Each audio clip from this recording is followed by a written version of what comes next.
Welcome friends. আজকে করছি soybean কারি। চলুন দেখতে থাকুন। আমি এখানে জল গরম হতে বসিয়েছি, তার মধ্যে একটু নুন দিয়ে দেব। জলটা গরম হয়ে গেলে সয়াবিনগুলো জলের মধ্যে দিয়ে দেব। ওই গরম জলে সয়াবিনগুলো 15 মিনিট ঢাকা দিয়ে রেখে দেব। এবারে গ্রেভির জন্য কড়াইতে সর্ষের তেল দিলাম, ফোড়নেতে জিরে তেজপাতা ফোড়ন, তারপরে কুচি করে পেঁয়াজ কেটে রেখেছিলাম সেই পেঁয়াজটা দিয়ে দেব। ভালো মতন নেড়ে ছেড়ে একটু লালচে লালচে ভাব এলে পেঁয়াজের গায়ে তখন দিয়ে দেব আদা রসুন বাটা। আদা রসুন বাটাটাও একইভাবে একটু নাড়াচাড়া করে ভাজা ভাজা হয়ে আসলে কাঁচা গন্ধটা চলে গেলে দিয়ে দেব টমেটো কুচি।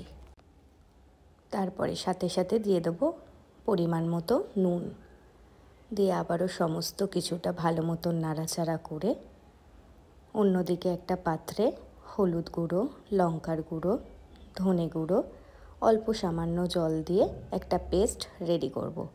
সেই পেস্টটাও মশলার মধ্যে দিয়ে দেব, দিয়ে সমস্ত মশলা একসাথে কষাতে থাকব। যতক্ষণ না মশলা দিয়ে তেল ছেড়ে আসে ততক্ষণ ভালো মতন কষাবো। এদিকে মশলা কষাতে কষাতে আর একটা বাটিতে আমি বড় চামচের 1 চামচ টক দই নিয়েছি, সামান্য চিনি, অল্প একটু জল দিয়ে টক দইটা খুব ভালো মতন ফেটিয়ে নেব বা মিশিয়ে নেব, যাতে কোনো লাম্পস না থাকে।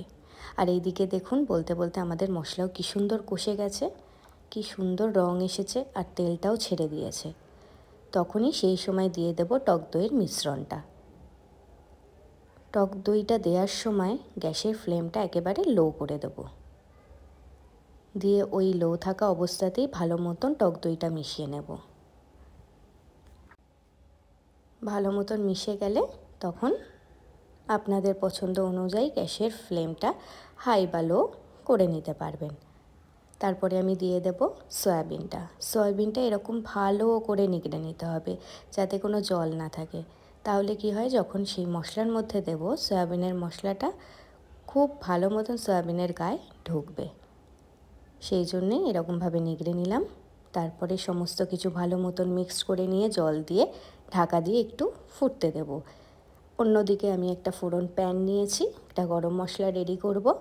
তার জন্য মৌরি নিয়েছি, এলাচ, লবঙ্গ, দারচিনি, সবগুলো ভালো মতন একটু গরম করে নিয়ে আমি গুঁড়ো করে নিয়েছি। এইদিকে কড়াইয়ের ঢাকনা খুলে সেই গুঁড়ো করা গরম মশলাটা সয়াবিনের ওপরে ছড়িয়ে দেব। তার সাথে দিয়ে দেব পেঁয়াজ পাতা বা স্প্রিং অনিয়ন, দিয়ে পুরোটা সমস্ত কিছুটা একটু ভালো মতন মিশিয়ে নিয়ে নাড়াচাড়া করে গরম গরম সার্ভ করে দেব সয়াবিন কারি। ওপরে একটু গার্নিশের জন্য আবার একটুখানি দিয়ে দিলাম স্প্রিং অনিয়ন। তো কেমন লাগলো বন্ধুরা জানাবেন অবশ্যই।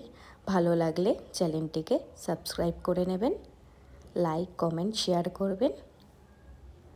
আজকের মতন টাটা।